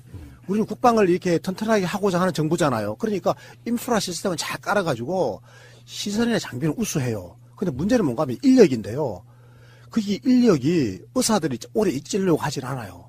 거기 있는 의사들이 대부분 다 군의관들인데 군의관들은요. 전문의 따고 바로 가가지고 3년 근무하고 바로 또 돌아와 버려요. 그러니까 실력이 축적이 안 되는 거예요. 석혜균 교수를 치료했던 이국정 교수 같은 사람이 거기에 계속 있으면서 실력을 노하우를 축적해야 되는데 제대해가지고 저 집에 가버린다니까요. 저거 원래 있던 병원으로. 그러니까 이게 문제인 거예요 지금. 그러면 처우나 대우만 좀 잘 되면 머물 그려진 데 많을 거 아니에요. 근데 그 민간 병원은 못 따라가는 거예요. 그러니까 여러 가지 조건을 맞춰줘야 되는데 그래서 지금 나오는 이야기가 군진 의료를 위한 별도의 인력 양성 체계를 만들어야 된다. 그래서 서울 의대 같은 아주 좋은 국방 그 의대 하나 만들자 이런 이야기도 있고 좌우지간 군을 위한 이 종합적인 그 의사 간호사 육성 시스템을 만들어야 된다라고 하는 거는 이거는 누구나 동의해요. 그런데 이거를 정치적으로 풀어내고 있지는 못해요. 굉장히 복잡한 이야기가 있습니다. 그런데 질문을 좀 진척시켜 볼게요. 예. 중증 외상 센터에 대해서 뭐 지원, 인력, 장비, 수가, 심사 이거 개선한다고 했잖아요. 좀 전에도. 근데 그것만으로 해결이 안 되는 이유가 뭐예요? 아까 그렇게 말씀하셨잖아요. 근본적으로 이 정부의 정책 의지의 문제가 제일 크게 자리를 잡고 있는데요. 당장 올해만 하더라도 이렇게 이국종 교수님이 운영하는 아주대 중증외상센터는 그 10억씩 적자를 보고 있는데도 복지부는 이 응급의료 기금에서 예산으로 책정된 142억 4,100만 원을 불용으로 지금 반납을 하는 그런 상황입니다. 지난주에 우리가 배웠죠. 불용. 예. 쓰지 않는 예산. 그렇죠. 그래서 중증 외상 전문 치료 체계 구축 사업에 사용돼야 될 돈이 101억인데 외상센터에 관련된 그 응급학과 전문의나 이런 사람이 있어야지 이 돈을 줄 건데 외상센터들이 그 인력을 못 구하고 있으니까 그 돈을 못 줘가지고 반납을 해버린 거고 거꾸로 외상센터 입장에서는 돈을 주면 우리가 고용하겠다 이렇게 이야기하는 거고 뭐 이런 식의 이 닭이 먼저냐 달걀 먼저냐 이 업무가 계속되고 있는 겁니다. 그러니까 의사들이 이거 안 하려고 그러는 거예요. 그러고 보면 이국정 교수는 우리에게는 고마운 사람입니다. 사실은 뭐 그분의 잘못에 대해서 뭐 논쟁이 있었잖아요. 그거 다 떠나서 어쨌건 그분이 중증 외상 분야를 선택해 준 거는 우리 국민 입장에서 고마운 거예요. 아무도 이걸 안 하려고 그래. 이 분야 너무 힘들고 고되고 잠도 못 자고 그리고 이거 상대적으로 수입이 적어요. 두 분이 의사시잖아요. 네. 실제로 요즘에 젊은 그 의사들이 지원하는 게 돈 많이 버는 쪽으로만 지원 많이 한다면서요. 그럼요. 뭐 피부과, 성형외과, 그다음에 영상의학과 이렇게 몸 편하고 밤에 근무 안 해도 낮에만 근무하면 되고 그리고 뭐 수입 많이 창출되는 이런 걸 너무 선호하니까 다들 이런 어려운 외상외과 같은 거 이런 험난한 거의 뭐 노가다 비슷한 거거든. 의사로서 하는 노가다. 3D 직종이에요, 이게. 그러니까 엄청나게 대우를 좋게 해주고 이 분야가 앞으로 의사 직업의 블루오션이다라고 하는 확실한 미래를 보여줘야 그래 정권 패기 있는 젊은 의사들이 이 분야에 뛰어들 텐데 저쪽으로 가봤자 고생만 하고 돈 안 되고 잘못하면 뭐 빌비그러다 끝날 수도 있어 이런 소문이 나 있으니까 안 하려고 그래요 젊은 친구들이. 제가 알고 있기에 정형외과, 흉부외과, 산부인과 이런 데가 대부분 그런 곳이죠. 그렇죠. 가장 대표적인 게 흉부외과. 그래서 사실은 이 중증 외상 분야에서 가장 혁혁한 공로를 세우고 일을 하는 사람들이 흉부외과 의사하고 그다음에 일반외과 의사들이에요. 예전에 드라마로도 한번 나왔던 것 같은데 흉부외과 이야기. 네. 근데 지금 우리 응급체계에 대해서 아까 얼핏 지나가는 말로 우리 운영위원장님께서 나랑 연관이 있어 이렇게 얘기했거든요. 제가 좀 했어 사실. 설명 좀 해주세요. 예. 자랑 좀 해보게. 제 자랑은 아니고요. 제가 의사로서 정책을 하면서 굉장히 관심을 많이 기울였던 부분 중에 하나가 이제 응급의료 체계였는데요. 저 자신이 일단 응급실에 근무를 많이 해봤고, 특히 심지어는 레지던트 하면서도 월급이 작고 애 우유가 벌어야 되니까 그 응급실 당직을 때때로 서누면서 정말 그 참혹한 현상들 많이 봤거든요. 그리고 무엇이 문제인지를 정말 뼈저리게 느꼈고, 그래서 이제 김대중 대통령을 모시고 그 새천년 민주당의 정책 전문위원을 할 때 응급의학 학회하고 같이 해가지고 응급의료 체계를 좀 바꿉시다라는 이제 논의를 하고, 그때 마침 국회 보건복지위원장님이 김태홍 의원님이셨어요. 전 의원님이시죠. 잘 아신 대로 말지 발행인이셨고 굉장히 진보적인 언론인이셨는데 광주 북구 소속으로 출신으로 이제 국회의원 되셔서 보건복지위원회를 하실 때 또 마침 그때 이 허윤정 보좌관이라고 아주 뛰어난 보좌관도 계셨고 지금 이분이 아주대 교수로 가 계십니다. 그래서 그분들의 도움을 받아가지고 응급의료 체계를 전면적으로 개편하자. 제일 큰 문제는 돈이 없는 거다. 그리고 제가 직접 느껴본 바로도 응급은 돈이 안 되는데 이 돈이 안 되는 것을 민간병원에 하라고 무조건 강요하는 것은 말이 안 된다. 그래서 필요한 부분은 국가가 하도록 하자. 이제 이렇게 생각을 했고요. 또 그것을 위해서 예산을 따로 만들라니까 다른 부분의 예산에 비해서 이게 더 심각하다 이런 게 필요 말이 안 먹히는 거죠. 그래서 여러 분야를 찾다가 자동차 교통환경 개선 특별 해결한 걸 찾아냈어요. 뭐냐면 신호 위반하든지 교통사고 나면 범칙금 받는 거 있지 않습니까? 그로 예산을 그 기금을 만들어놨는데 딱 보니까 사람 살리는 것보다 교통환경 개선에서 더 중요한 게 어디 있느냐? 그래서 사람 살리는데 먼저 씁시다 이렇게 해가지고 그 돈은 그동안에 경찰청이나 그 법무부 쪽에 이 사본 윤선 짓고 이런 거 한때 주로 쓰던 거였어요. 서초동 검찰청사 질 때 그 돈에 들어갔는데요. 그래서 그 법무부를 관장하는 위원회가 아닌 보건복지위원회에서 방망이를 쳐버렸어요. 자동차 교통안전 개선 특별회계의 20%는 무조건 응급의료기금으로 진출한다. 그러니까 집권당의 전문위원이 그 경찰, 검찰에 쫓겨가지고 집에도 못 들어가고 국회 소회장에 야진침대 갖다 놓고 살고 막 이런 식으로 하면서 정말 고생을 해가지고 그걸 만들어냈어요. 그래서 매년 400억 원씩이 이제 응급의료 기금으로 주어지니까 10년이면 4천억이지 않습니까? 이 돈으로 앞서 말씀드렸던 대로 전국적인 응급의료 체계를 만드는 걸 시작을 했었어요. 이 권역별로 17개 광역시도에는 권역별 응급의료 센터를 만들고 그 밑에 기초지자체에는 지역 응급의료 센터를 만들고 특히 권역별 응급의료 센터는 대학병원들 같이 큰 병원들에 만들어줬거든요. 그래서 지금은 전국 어디든지 대도시 가면 그 지역에 있는 가장 큰 대학병원에 응급의료 센터란 권역별 응급의료 센터란 큰 이제 간판이 붙어 있고 또 건물을 심지어는 새로 짓기도 하고 이렇게 한 모습을 봤는데 문제는 우리가 집권을 그러고 나서는 연장을 못했지 않습니까? 그렇죠.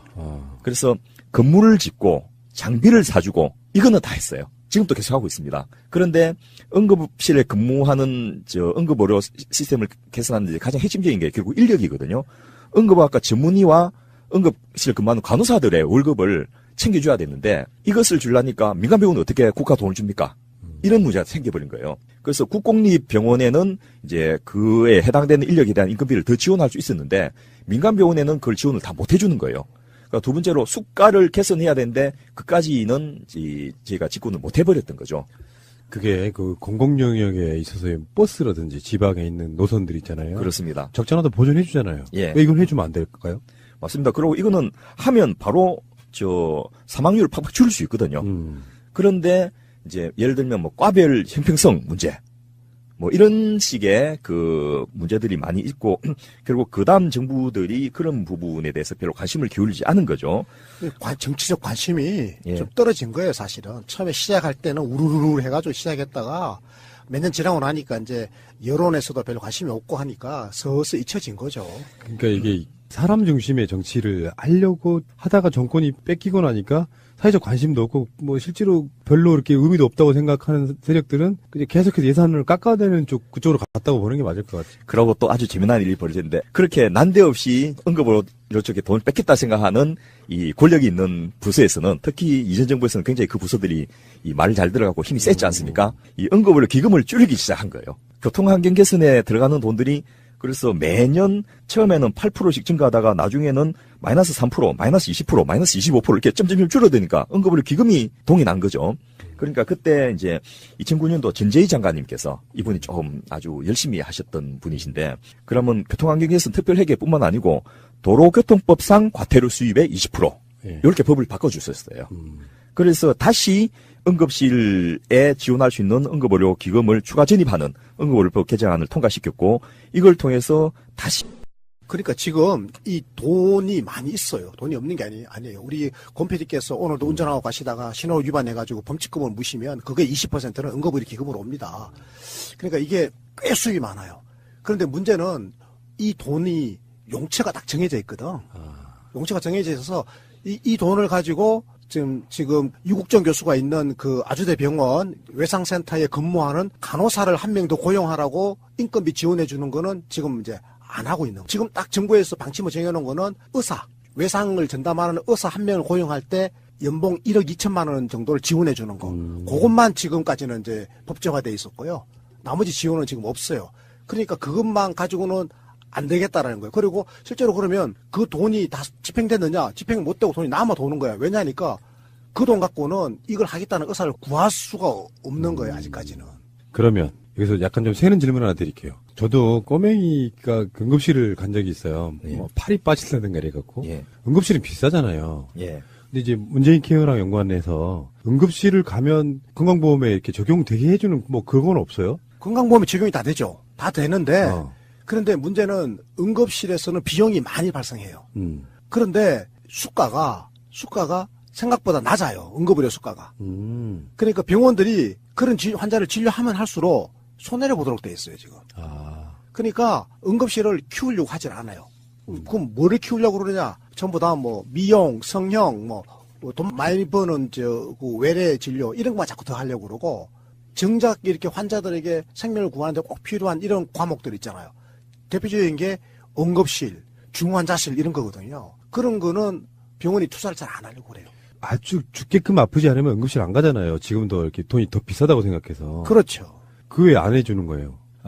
그거는 이제 조금 그 생각을 자기가 응급실 갔을 때 그때 상황만 봐서는 안 되고 응급실 전체의 상황들을 좀 봐야 되는데요. 일반 분들이 이제 미국 드라마 미드라고 하죠. 뭐 ER이나 그레이 아나토미 또 코드 블랙 이런 게 응급실 주제로 하는 드라마들인데 거기서는 막 어마어마하게 그 바쁘게 움직이고 뭐 힘들게 그 수술까지 하고 뭐 이렇게 하는 일들이 벌어진데 그거는 미국이라는 나라가 보편적인 건강 보장이 안 돼 있는 상황에서 또 총기를 자유롭게 허용하게 하지 않습니까? 그러다 보니까 총상 환자가 굉장히 많은 거예요. 그래서 뭐 시카고 메디컬 센터나 LA에 있는 응급의료 센터 같은 경우는 거대한 구조를 하고 있고 연간 예산이 거의 조 단위 가까운 몇 천억을 쓰고 있는 그런 상황이거든요. 한 병원의 그 응급실이. 그런 곳하고 우리나라를 직접 비교하기는 좀 어렵고 또 제가 이제 유럽 쪽에서 이렇게 다녀보니까 예를 들면 그 대학병원 응급실인데 굉장히 조용해요. 그래서 가가지고 보니까 간호사하고 의사들 모여 앉고 채팅을 하고 있는 거예요. 그래서 아니 뭐 응급실이 왜 이렇게 조용합니까 했더니 거꾸로 저를 이상하듯이 쳐다보면서 여기는 대학병원 응급실입니다. 그러니까 대부분의 환자들이 1차 의료에서 다 커버가 되고 또 2차 병원에서 수술이나 이런 걸 다 하기 때문에 그래도 안 되는 환자와 정말 위급한 환자 또 산업재해나 이런 것들이 다 국가가 관리를 하게 되면 응급실에 올 일 자체를 없애버리는 게 우리가 해야 될 역할이고 우리는 다만 이제 가끔씩 오는 그런 중증 환자나 그 위급한 환자를 잘 케어하기 위해서 평상시에 이렇게 응급실 근무란 게 막 그 죽으라고 일하는 게 아니고 저희끼리 앉아서 이야기하고 토론하고 뭐 이런 일들이 상당한 시간을 할애할 정도인 거예요. 근데 우리나라는 그런 환자도 오지만은 예를 들면 입원을 하기 위해서 이렇게 대기하고 있다가 응급실 가면 좀 빠르다 싶으니까 그렇게 온 분도 있고 이렇게 여러 명이 섞여 있다 보니까 일반인들이 느끼는 상황에서는 응급실이 빨리 안 해주고 무슨 복도에 환자 눕혀놓고 또 불친절을 한다 이런 느낌도 갖게 되고요. 또 정작 근무하는 사람 입장에서는 돈도 안 되는데 인력이나 시설을 많이 갖추지 못하니까 응급실 병상은 한정돼 있거든요. 그러니까 일이 굉장히 힘들다고 느끼고 특히 제일 중요한 것은 업무 강도인데요. 단위 시간당 처리해야 될 업무 자체가 우리나라가 굉장히 많습니다. 같은 응급실에 근무한다 하더라도. 그리고 예를 들면 여러분 좋아하는 미국 드라마 보면 응급실 근무하면서도 연애도 하고 막 그 놀도 가고 그러지 않습니까? 공연도 보러 가거든요. 그런데 우리나라에는 응급실 근무하는 사람은 그걸로 인생 끝입니다. 그 모든 것을 다 포기하고 거기에만 매달려야 되는데 그래도 좀 좋은 병원은 하루 근무하고 한 이틀 정도는 쉬게 해주는데 여러분이 선호하시는 미국 드라마에 보시면 그분들은 이제 24시간 풀로 근무하시거든요. 그런 다음에 거의 5일을 쉽니다. 그게 정상적인 근무라고 생각하는 거죠. 그러니까 12시간씩 잘라서 하면 이게 업무의 연속성이나 집중도가 떨어지니까 단위 환자당 그 의사나 간호사 숫자를 많이 한 것뿐만 아니고 그분들의 근무 강도를 너무 로딩이 세지 않도록 낮춰주는 거죠. 소위 말해서 쪽수를 많이 해주면 한 명당 해야 될 일 숫자가 줄어드는 거거든요. 그런데 그렇게까지 따라가기에는 너무나 아직은 열악한 상태이고 또 국민들이 우선은 자기가 급하니까 1차 의료, 2차 의료에서 제대로 역할을 안 해주니까 무조건 3차 응급실 가가지고 개기는 거죠. 그럴 수밖에 없는 상황에서 또 정부 입장에서는 응급실 수가를 본인 부담을 특히 너무 낮게 해주면 병원들은 이 자꾸 응급실로 환자를 오게 유도하는 이런 일도 생기다 보니까 이게 총체적으로 섞여가지고 어느 하나만을 고치기 어려운 그런 상황인 겁니다. 이제 이건 이제 시스템적으로 좀 정리를 좀 해줄 필요가 좀 있겠네요. 예. 이런 이슈가 발생했을 때 관심을 받지 못하던 분야가 다시 관심을 받으면서 고쳐지는 건 저는 바람직하다고 생각해요. 네. 그리고 이 응급의료 체계의 상황에 대해서 일단 우리나라는 전체 응급실을 이용하는 환자 숫자가 거의 한 700만 내지 800만이 됩니다. 1년에요? 예. 그러니까 너무나 많은 사람들이 국민 6명당 1명이 응급실을 이용하고 있다. 이렇게 하니까. 그래서 응급실을 건강보험에서 이렇게 케어를 해주면 예. 훨씬 더 많아지는 사람도 있죠, 솔직히. 그리고 실제로 응급실에 오지 않아야 될 분도 오게 하는 그런 또 유인 효과가 발생할 수도 있기 때문에 정부 입장에서도 함부로 늘리지 못하는 그런 어려움이 있는 거예요. 대표적으로 우리 주위에 보면은요, 이게 독감이라 그래서 막 열나고 그러면은 응급실 가서 닌겔 맞고 온다고 이런 분들 많죠. 그런 분들은 사실 그 다음날 가도 되잖아요. 그렇죠. 그래서 그게 아까 우리 이상우 운영위원장이 자꾸 미국 이야기하니까 한마디 하겠는데 그 미국 그게 좋은 게 아니에요, 사실은. 이상우 원장이 자꾸 좋은 것처럼 이야기하니까 환상을 깨려고 하는 건데. 예. 왜 안 좋은 건가 하면 너무 비싸요. 미국에서는요, 그렇지. 응급실 한번 갔다 오면요, 어떻게 되는 줄 아세요? 치료비가 수백만 원 나옵니다, 진짜로. 그렇지. 그거를 깜빡 까먹고 있었네요. 수백만 원 정도가 아니에요. 그 탤런트 그 이름 누굽니까? 그 서버 뇌경막 예. 출혈 있어가지고 트렌트 그 응급실에 실려가지고 수술하고 왔던 거 5억 6억 지불하라고 그러잖아요. 예. 며칠 만에 6억을 내라고 그래요. 그러니까요 이게 엄청나 비쌉니다. 그래서 완전히 미국에서 아프면 응급실 실려가잖아요. 그럼 그 진료비는 상상을 초월하는 겁니다. 뇌 수술을 받았던 안재욱입니다. 당시 병원비가 5억 원으로 알려져 있습니다. 근데 그 진료비를 내야 돼요. 내야 되는데 근데 안 낼 수 있는 방법이 하나 있어요. 돈 없다 그러면 돼요. 그러면 미국 정부가 실제로 돈이 없는 사람인지 조사를 해봐요. 진짜 돈이 없잖아요? 그럼 안 내도 돼요. 그럼 미국 지방정부가 어떻게 하든 해결합니다. 자선을 끌어오든 그 사회복지사가 들어붙어서 다 해결해요. 그런데 돈 있는 사람이 거짓말 치잖아요? 그럼 다 밝혀내가지고 악착이 다 받아내요. 엄청난 돈을 지불해야 되는데요. 우리 대한민국에는요, 이 응급의료 수가가 지금 굉장히 낮잖아요. 비용이 낮아요. 그러니까 사람들이 자꾸 응급실로 가는 거예요. 낮에 그냥 가서 동네 의원 가도 될 거를 버티고 있다가 밤에 열 난다고 응급실 애를 데리고 와요. 이거는 응급실을 정말로 우리가 잘못 이용하는 거죠. 응급실은 진짜로 응급 환자들을 위해서 비워놔야 되는 자리야. 말 그대로 응급이에요. 특히 중증 외상센터는 그중에서 더 그런 거예요. 그래서 제가 그 응급의료법을 개정하고 나서 2002년 이전과 또 그 응급의료법이 개정된 이후에 이 우리나라 그 예방 가능 사망률, 응급실에 오는 환자들 중에서 이제 살릴 수 있는 사람들 중에서 얼마나 죽는가를 봤더니 그 이전인 99년 데이터를 보니까 50.4%였습니다. 살릴 수 있는 사람 중에 반이 죽더라는 거죠. 그런데 2003년도에는 39.6%로 줄었고 2006년도에는 32%로 한 20%가 줄은 거예요. 그런데 문제는 이 다른 선진국들은 이게 15 내지 20%밖에 안 되거든요. 결국 응급의료 체계를 제대로 갖추면 요만큼을 더 살릴 수 있다는 이야기죠. 그래서 이것을 이제 개선하자는 요구들이 지금 국민들로부터 빗발치듯이 나오고 있는 건데요. 문제는 이것의 원가 보존율이 우리나라는 응급실 같은 경우에 전체 평균 한 68.8%, 소위 말해서 환자를 보면 한 그 30% 정도는 손해를 보게 되는 거죠. 물론 그거는 권역별 응급의료센터는 한 87%가 되지만은 지역 응급의료센터는 67%고 그 응급의료 기관은 한 52% 돼가지고 작은 병원일수록 손해가 더 많이 나는 이런 구조로 되어 있습니다.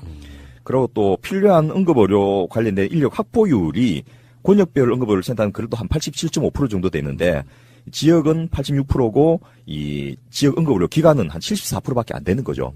그러다 보니까 나머지 26%의 그 로딩을 현재 있는 사람들이 그 오버로딩으로 커버를 해야 되다 보니까 힘들 수밖에 없는 거고 특히나 이런 것이 이 개별로 응급의료 기관들 간의 차이도 있지만은 지역별로 차이가 굉장히 큽니다. 86개 군 단위 지역 중에는 응급의료 기관이 없는 데가 43개나 된다는 겁니다. 반이 응급실이 하나도 없는 그런 상황이 되어가지고 울산같이 이제 대도시 지역에는 응급 환자가 발생할 경우에 사망률이 전국 평균보다 1.08로 더 높은데 이 또 광주 같은 그래도 꽤 대도시임에도 불구하고 이 호남은 차별이 이런 데도 굉장히 나타나는데 0.5% 그러니까 다른 지역보다 반이나 더 죽게 되는 이런 상황들이 벌어지더라는 겁니다. 이것도 특정한 시점에서 이런 것도 해야 돼라고 알려주는 사건처럼 느껴져요. 그렇습니다. 그러니까 어떤 흐름에서 이거를 잘 받아가지고 이 흐름 속에서 개선을 하지 않으면 나중에 언젠간 또 터질 문제 같은 그런 느낌이네요. 2012년 박근혜 정부 시기에 이 문제가 이제 굉장히 계속해서 뭐 이것뿐만 아니고 계속해서 대량 재난 사건들이 우리나라에 연이어 일어났지 않습니까? 그래서 복지부에 마침 저 똑똑한 과장님이 한 분 계셨어요. 지금은 질병관리본부장을 하시는 정윤경 과장님 계실 때 이분이 응급의료 과장을 하실 때 이 전체적인 응급의료 체계를 개편하는 국가 응급의료 기본 계획안을 만들었습니다. 그래서 정말 열심히 해가지고 국민이 중심이 되어서 믿을 수 있는 응급의료 체계를 구축하자 이런 목표로 해갖고 2013년부터 2017년 그 한 5년 동안의 기간 동안에 그 1조 원을 투입하겠다. 그래서 예방 가능한 사망률을 35%에서 20%로 줄이고 또 심정지 환자가 생존해서 태어날 확률을 현재는 그때 당시에는 한 3.4%밖에 안 됐는데 이건희 같은 분이죠. 그것을 8.2% 이상으로 높이고 중증 응급 환자가 그 측정 시간 내에 응급의료 기간 도달 확률을 60% 이상으로 높이는 이런 그 구체적인 계획을 가지고 각 단계별로 응급의료를 개선하는 이런 안을 만들었고 그것을 위해서 해마다 돈을 투입을 400억씩 해가지고 5년 동안 2천억을 투입하는 것을 확정을 했습니다. 그런데 문제는 이게 제대로 이행이 안 돼버린 거죠. 왜요? 첫째, 관심이 없으니까. 집행하는 과정에서 방금 말씀드렸듯이, 응급의사 구하면 돈 줄게요. 한데, 저 돈 주면 응급의사 구할게요. 이렇게 씌울다가 매년 100억씩 반납해버린 거예요. 최고의 국가 존재 이유와 복지는 사람 생명이잖아요. 예. 여기에 투자를 정말 많이 해야 될 수밖에 없는 어떤 상황들인데, 당장 급한 문제가 없었기 때문에 딜레이 하다 보니까 개선되지 않고 그냥 여기까지 왔다 이런 뜻이잖아요. 그렇죠. 그리고 뭐 지금 중증 외상도 문제지만은 사실은 저 소아 전용 응급의료센터 이런 것도 굉장히 심각하고요. 최근에 뭐 이건희 회장이 그 쓰러졌을 때 마침 그 자택에서 한남동 자택에서 그 밑에 있는 그 특정 대학병원까지의 이송 거리가 이 10분 안에 순천향대학병원 예, 갔었잖아. 예. 순천향대학교 한남동 병원에까지 10분 안에 이송했기 때문에 그분이 살아났거든요. 그러니까 그거 굉장히 중요한 포인트예요. 예. 제일 중요한 게 사실은 환자가 발생했을 때 응급의료기관까지 몇 분 만에 도착하느냐. 이게 굉장히 중요한 거거든요. 제일 그 시초를 다투는 게 이게 심혈관 질환이에요. 심정지. 그래서 지금 심장에 갑자기 문제가 생겨가지고 쓰러졌잖아요. 그러면 이런 사람은 바로 가야 되거든요. 바로 가야 되는데, 근데 딱 준비가 되어 있는 응급의료기관이 이제 있어야 될 거 아니에요. 근데 이제 시골에서 이런 일이 생겼다고 생각해 보세요. 심장에 문제가 생겼다. 가슴이 아프다고 사람이 푹 쓰러졌다. 그러면 그 시골에서 가까운 곳에 응급의료기관이 아예 없는 거예요. 아까 군 단위 중에 절반은 응급의료기관이 없다고 그랬잖아요. 그러면 군 단위에서는 이제 시내로 들어가야 돼. 가까운 데 시내로. 그래서 무주, 진안, 장수 이런 데서는 전주까지 가야 되잖아요. 가는데 그냥 1시간 반 이렇게 걸려버리면 가다 죽어버린다니까. 그럼 그런 환자가 발생했을 때 신속하게 어떻게 옮기느냐. 그게 굉장히 중요한 거고요. 그 다음에 환자가 최대한 빠른 시간 내에 도착했잖아요. 도착하면 그래도 한 30분 내에 도착해야 돼요. 30분 내에 도착하는 뭐 그 장치를 개발해야죠. 갔을 때 도착했을 때 그 응급실에서 오자마자 바로 치료할 수 있도록 하는 세팅이 딱 돼가지고 스탠바이하고 준비를 딱 하고 있어야 되는 거야. 근데 요것의 질이 얼만큼 높으냐. 요게 생존율을 좌우하는 거예요. 여기 잘 되어 있으면 그러면 생존할 확률이 높아요. 그런데 기존의 응급실이 도떼 시장처럼 응급도 아닌 사람들로 박치다거리고 있으면 그러면 정작 응급이 필요한 사람이 딱 왔을 때 스탠바이를 하고 있을 수가 없는 거예요. 그래서 응급 환자가 아닌 사람들은 응급실에 가면 안 되는 거예요. 그런데 이게 중증 외상 환자 있잖아요. 이국정 교수가 있는 그 외상센터 같은 경우에는 이것도 마찬가지로 심장 질환자만큼이나 다급해요. 총알을 맞았다라든지 뚝 떨어져가지고 뭐 이게 뼈가 완전히 다 여러 곳이 다발성으로 골절이 왔다라든지 이런 경우에는 순식간에 혈압이 떨어져가지고 사망이 이르거든요. 오자마자 바로 그냥 수술 들어가야 돼요. 그래서 이런 상황에 대비를 할 수 있는 그 응급 시스템, 그 응급실의 준비 상황, 그리고 환자 발생했을 때 신속하게 발견해가지고 그 이송하는 과정, 또 이송하는 과정에서 생명이 연장해야 되잖아요. 이게 세 박자 다 맞아야 되는 거예요. 신속한 이송 과정에서의 처치, 그다음에 딱 응급실에 도착했을 때 그 살려내는 그 준비 상태, 이 3박자가 다 맞아 떨어져야 된다. 제가 얼마 전에 대구에 있는 경북대학교 의과대학에 강의를 하러 갔는데 그때 이제 제가 오후에 강의를 하고 저녁 때 식사를 하고 있는데 그 자리에 지역의 권역별 응급의료센터에 계신 분이 일부러 찾아오신 거예요. 이 비싼 양주병을 하나 들고서 그러면서 촥 이제 그 저보고 또 술 마신 데를 일부러 가자 해가지고 내일 기차 시간 급하고 뭐 술 먹으면 내일 또 일 못하고 뭐 이런 이야기 했는데 무조건 가자 해가지고 끌려서 갔더니 비싼 양주를 따라주면서 정말 고맙습니다 이런 인사를 한번 들었어요. 그때 그렇게 해주셨다고? 예, 그러면서 제가 그때 이제 새로 알게 된 건데 경북대학교 병원의 권역별 응급의료센터를 만든 것뿐만 아니고 지역 네트워크를 만들었대요. 그래서 대구 경북에는 이제 4개의 의과대학이 있는데 계명대학교, 동산어른도 있고 또 가톨릭대학교 부속 병원도 있고요. 영남대학교 병원도 있는데 이분들이 네트워크를 해가지고 뇌심혈관계 질환이 생기면 4개 병원의 선생님들이 돌아가면서 당직을 쓰는 거예요. 근데 그 당직비를 응급의료 기금에서 준다는 거죠. 그러니까 당직 쓰는 게 일단 손해가 아니게 되고 충분히 보람을 가지게 되면서 이 네트워크를 만들어서 쓰니까 또 개인이 써야 될 순번이 좀 천천히 돌아오는 거죠. 그런데 뇌심혈관계 전문의가 있는 거하고 없는 거하고는 하늘과 땅 차이거든요. 콜 받아서 바로 그 자리에서 그 이송되는 앰뷸런스에다 지시하고 또 그 자기가 있는 병원으로 오게 해가지고 바로 처치를 해가지고 굉장히 많은 사람을 살린다. 자기가 이 분야를 전공한 일로 정말 보람된 삶을 살고 있다 하면서 굉장히 고맙다는 이야기를 들었는데, 그거는 뭐 사실은 제 노력이 아니고, 제 같은 이제 정책을 하는 사람은 그런 걸 시스템을 만들고, 또 임상을 보는 사람은 자기 분야에서 최선을 다하는데, 임상을 보는 분들이 제도 개혁까지를 잘 하기는 힘들어요. 그러니까 이국종 교수님이 정말 열심히 하고, 뭐 저도 중증 외상에 다음에 이국종 교수님한테 치료를 받고 싶어 하지만은, 그분들이 말하는 것이 틀린 건 아닌데, 그걸 액면 그대로 그것만 딱 한다고 해서 중증 외상센터만 만든다고 해서 우리나라 응급 의료체계가 정상화되는 건 아니거든요. 전체적으로 이 의료체계를 정상화하는 작업을 해야 되고 그 중에서 제일 큰 거는 사실은 응급 전 단계입니다. 뭐냐면 응급실에 가지 않아도 되도록 만들어주는 거죠. 그렇죠. 일단 건강검진부터 시작해서. 그렇습니다. 그래서 지금 문재인 케어를 반대하는 의사들이 또 중증외상센터 청원에는 막 좋아요 클릭하고 청원하는 거 이게 보면 좀 제가 웃었기도 하고 아이러니컬하기도 하고 그런데 1차 의료에서 충분히 환자를 본다면 2차, 3차로 안 가도 되게 하고요. 응급 상황 자체를 안 만들 수 있는 거죠. 그리고 대신에 응급실에서 그렇게 힘든 역할을 하는 분들은 충분한 예산도 주고 또 충분한 인력을 배치해가지고 그 응급 환자한테 제대로 대응할 수 있도록 해주면 굉장히 효율적으로 국가가 돌아갈 수 있는 거죠. 응급 의료 수가를 올려주는 문제. 물론 이제 결국은 돈이겠지만 결론적으로는 이거 아닐까요? 제 생각은 그런데 일단 민간 병원은 민간 병원대로 가게 하고 정말 국가 예산이 충분하다면 국가가 운영하는 국립병원들이 많아져야 되는 게 맞죠, 일단은. 그렇습니다. 그래서 일단 공공의료를 확충해야 되는데 뭐 그렇다고 지금 이미 병상이 과잉된 상태에서 추가로 병원을 더 짓는 것은 현실적으로 어렵습니다.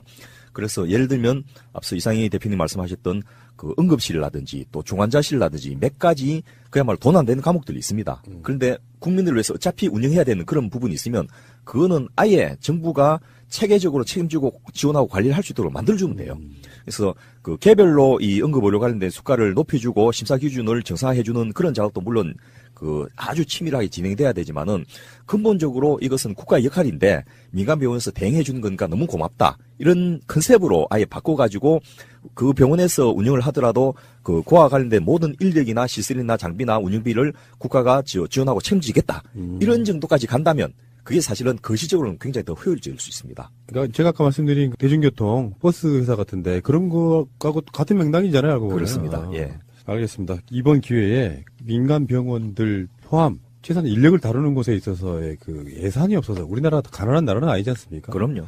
그 생각의 어떤 사고의 전환만 좀 있으면 훨씬 많은 사람을 살릴 수 있다. 그리고 아까 말씀하신 것처럼 그것만 시스템만 잘 돼 있어도 사람이 살아날 확률이 확 높아진다고 생각해 보면 이거 굉장히 중요한 문제 중에 하나였네요. 예. 예.